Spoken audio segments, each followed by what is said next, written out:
പ്രഥമ വീർ സവർക്കർ പുരസ്കാരം ശശി തരൂർ സ്വീകരിക്കില്ല. തന്റെ അറിവോ സമ്മതമോ ഇല്ലാതെയാണ് അവാർഡ് പ്രഖ്യാപിച്ചത് എന്ന് തരൂർ വ്യക്തമാക്കി. കോൺഗ്രസിൽ നിന്നുള്ള സമ്മർദ്ദം മൂലമാണ് മാറ്റി പറയുന്നത് എന്ന് സംഘാടകരായ HRDSന്റെ സ്ഥാപക സെക്രട്ടറി അജി കൃഷ്ണനും മാതൃഭൂമി ന്യൂസിനോട് പറഞ്ഞു. Sir, you are getting a Savarkar award, sir? I'm not getting anything. I'm sorry. I just heard about this yesterday. I'm not going. Thank you very much. You are not going, sir? No, I'm not here. നമ്മുടെ award jury അദ്ദേഹത്തെ തിരഞ്ഞെടുക്കുന്നു. അദ്ദേഹത്തെ മാത്രമല്ല, ഇതിനകത്ത് തിരഞ്ഞെടുത്ത എല്ലാവർക്കും നമ്മൾ കത്ത് കൊടുത്തു. ഇപ്പോൾ കോൺഗ്രസിന്റെ ഭാഗത്തുനിന്ന് വലിയ സമ്മർദ്ദം അത് നേരിടുന്നുണ്ടെന്ന് വിചാരിക്കുന്നു. അങ്ങനെ ശശി തരൂരിനെ BJP സംഘപരിവാർ ലക്ഷ്യമിട്ടുള്ള നീക്കങ്ങൾ അത് തുടർച്ചയായി വരുമ്പോൾ തരൂർ എന്തായാലും അതിനോട് മുഖം തിരിക്കുന്നത് കോൺഗ്രസിനെ സംബന്ധിച്ചുള്ള ഒരു താൽക്കാലിക ആശ്വാസമായി മാറുകയാണ്. എന്താണ് ഇതുമായി ബന്ധപ്പെട്ട് ഇനിയുള്ള തുടർചലനങ്ങൾ എന്നൊക്കെ നമുക്ക് പരിശോധിക്കാൻ രതീഷ് എഴുതുന്നുണ്ട്. രതീഷ്, ആദ്യമായിട്ടല്ല തരൂരിനെ ലക്ഷ്യമിട്ടു കൊണ്ടുള്ള നീട്ടിയെറിയലും തരൂര് മുന്നോട്ട് വയ്ക്കുന്ന ഈ സംഘപരിവാറുമായി ബന്ധപ്പെട്ട് പല പ്രതികരണങ്ങൾ നമ്മളെ ചർച്ചയൊക്കെ ആയതാണ്. ഇപ്പോൾ ഈ HRDSന്റെ ഇപ്പോഴത്തെ നീക്കത്തെ എങ്ങനെയാണ് കാണുന്നത്? കാരണം തരൂർ പറയുന്നത് ഞാൻ പോലും അറിയാതെയാണ് ഇങ്ങനെ ഒരു പ്രഥമ വീർ സവർക്കർ പുരസ്കാരമാണ്. അപ്പോൾ തരൂർ പറയുന്നത് നമ്മൾ പൂർണ്ണമായി വിശ്വസിക്കാനേ പറ്റുകയുള്ളൂ.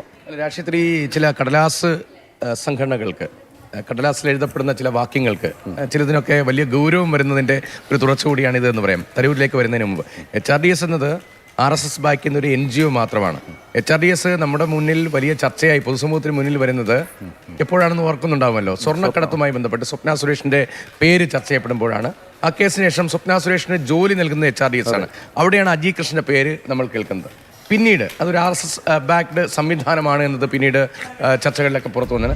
അതിനുശേഷം ഒരു 1-2 വർഷം മുൻപ് ഷോളയൂരിലൊരു കേസുമായി ബന്ധപ്പെട്ട് അജി കൃഷ്ണനെ ആദിവാസികളെ അധിക്ഷേപിച്ചു, ജാതി പേര് വിളിച്ചു എന്ന പേരിലൊക്കെ കേസെടുക്കുകയും അറസ്റ്റ് ചെയ്യുകയൊക്കെ ചെയ്യുന്നു. അങ്ങനെ വീണ്ടും HRDS എന്ന പേര് നമ്മൾ സജീവമാക്കിയിട്ടു. അപ്പോൾ ഞാൻ പറഞ്ഞു വന്നത്, ഈ സംഘടന എന്നതും വീർ സവർക്കർ അവാർഡ് എന്നതും അതൊരു അത്രത്തോളം ഗൗരവമുള്ള പുരസ്കാരമാണോ എന്ന കാര്യത്തിലൊക്കെ സംശയമുണ്ട്. അത്ര നിഷ്കളങ്കമായാണോ തരൂരിനെ സമീപിച്ചത് എന്നൊരു വളരെ പ്രധാനപ്പെട്ട ചോദ്യമുണ്ട്. അതവിടെ നിലനിർത്തിക്കൊണ്ട് സംഘപരിവാർ സംഘടനയുടെ അറിവോടുകൂടി ആയിരിക്കില്ലേ? സ്വാഭാവികമായിട്ടും ഇപ്പൊ നമ്മൾ പത്മശ്രീ എന്ന് പറയുന്ന പോലെ അല്ലല്ലോ HRDS നൽകുന്ന ഒരു ദേശീയ തലത്തിൽ ഇപ്പോൾ വലിയ ചർച്ചയാവുന്ന തരൂർ എന്ന പേരുമായി ചേർക്കുമ്പോൾ മാത്രമാണ്. അപ്പോൾ ഇതൊരു കടലാസ് സംവിധാനമാണ്. അത് തരൂരിനെ കൃത്യമായി ഈ ട്രാക്കിലേക്ക് എത്തിക്കുക എന്ന സ്വഭാവത്തിൽ തന്നെയായിരിക്കും.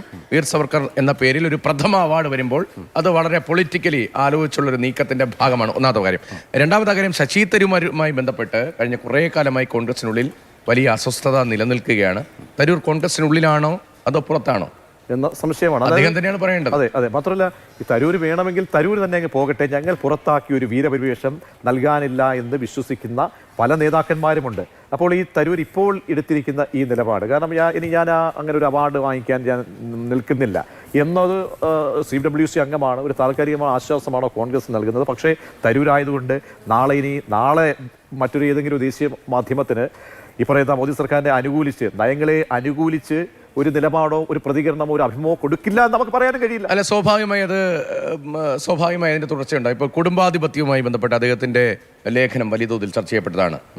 ജവഹർലാൽ നെഹ്റു, ഇന്ദിരാഗാന്ധി, രാജീവ് ഗാന്ധി, സഞ്ജയ് ഗാന്ധി, രാഹുൽ ഗാന്ധി, പ്രിയങ്ക വദ്ര, ഇവരുടെയൊക്കെ രാഷ്ട്രീയത്തിലേക്കുള്ള വരവ് കുടുംബാധിപത്യത്തെ ഇന്ത്യൻ ജനാധിപത്യത്തിൽ ഊട്ടി ഉറപ്പിച്ചു എന്ന രൂക്ഷമായ വിമർശനം കഴിഞ്ഞ മാസങ്ങളിൽ അദ്ദേഹം ഉന്നയിച്ചിട്ടുണ്ട്.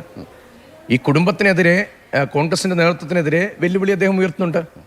അതിന് പ്രധാനപ്പെട്ട കാരണം, ഇപ്പോൾ 2009 അദ്ദേഹത്തിന് ലോക്സഭയിലേക്ക് മത്സരിക്കാനുള്ള അവസരമുണ്ടായി. പക്ഷേ UPA സർക്കാരിൽ അദ്ദേഹത്തിന് മന്ത്രിയാകാൻ കഴിഞ്ഞുവെങ്കിലും അദ്ദേഹം പ്രതീക്ഷിച്ച വിദേശകാര്യ മന്ത്രിയായിരുന്നു.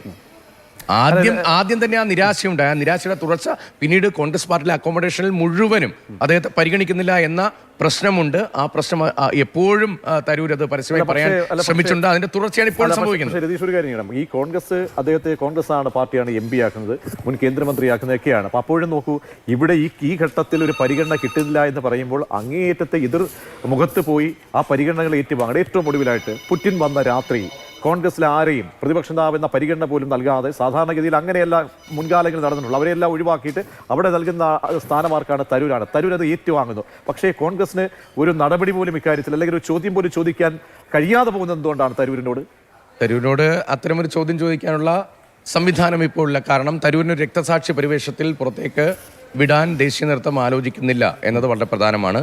തരൂരിനെ പ്രവർത്തക സമിതിയിലേക്ക് എടുത്തത് എന്തുകൊണ്ടാണ്? മല്ലികാർജ്ജുൻ ഖാർഗെ ACC അധ്യക്ഷനായി മത്സരിക്കുമ്പോൾ എതിർ സ്ഥാനാർത്ഥിയായി തരൂർ മത്സരിക്കുന്നു. തരൂരിന് വിവിധ സംസ്ഥാനങ്ങളിൽ നിന്ന് പ്രതീക്ഷിച്ചതിനപ്പുറത്തുള്ള പിന്തുണ ലഭിക്കുന്നു. ഒരു അക്കോമഡേഷൻ എന്നതിനപ്പുറത്തല്ലാതെ പ്രവർത്തക സമിതി അംഗമെന്ന വലിയ ഉത്തരവാദിത്തമല്ല തരൂരിനെ ഏൽപ്പിച്ചിരിക്കുന്നത്. ഒരു അക്കോമഡേഷൻ മാത്രമാണ്. തരൂർ പുറത്തേക്ക് പോകാൻ ആഗ്രഹിക്കുന്നുവെങ്കിൽ അത് സ്വമേധയാ പോട്ടെ. ഒരു രക്തസാക്ഷി പരിവേഷത്തോടുകൂടി തരൂർ പോകേണ്ടത് അത് കേരളത്തിൽ ഉൾപ്പെടെ ബാധിക്കും എന്നത് കോൺഗ്രസ് കുറേ കാലമായി. ഇപ്പോൾ നിലമ്പൂർ തെരഞ്ഞെടുപ്പിന്റെ ഘട്ടത്തിൽ ഇങ്ങനെ പ്രചാരണത്തിന് എന്നെ വിളിച്ചില്ലല്ലോ എന്ന പ്രതികരണത്തിന് മറുപടി രാജ്മോഹൻ ഉണ്ണിത്താനൊക്കെ വളരെ മോശം ഭാഷയിൽ പറഞ്ഞത്. ഇത് സംബന്ധമൊന്നുമല്ല, ആരുടെയും സംബന്ധമല്ലല്ലോ അങ്ങനെ ക്ഷണിച്ച് വരുത്താൻ എന്ന മോശം ഭാഷയിലെ പ്രതികരണം ഉണ്ടായി. പിന്നീട് KPC അധ്യക്ഷനായ UDF കൺവീനർ MM ഹസന്റെ ഭാഗത്ത് നിന്ന് തരൂർ എവിടെയാണെന്ന് തരൂർ തന്നെ വ്യക്തമാക്കണം, തരൂർ കോൺഗ്രസിന്റെ നിലപാടല്ല എന്ന് പറയുന്ന പ്രസ്താവനയുണ്ടായി. അടൂർ പ്രകാശിന്റെ ഭാഗത്ത് പ്രസ്താവനയുണ്ട്. കേരളത്തിലെ എല്ലാ നേതാക്കളും തരൂരിനെ തള്ളിയ നിലയിലാണ്. അപ്പോൾ സ്വാഭാവികമാണ് വീർ സവർക്കറിന്റെ പേരിലുള്ള ഒരു പുരസ്കാരം, അതുമായി ബന്ധപ്പെട്ട ചർച്ച, അത് BJPയുമായി ബന്ധപ്പെട്ട കേന്ദ്രങ്ങളിൽ ഉയരുന്ന ചർച്ചയാണ്.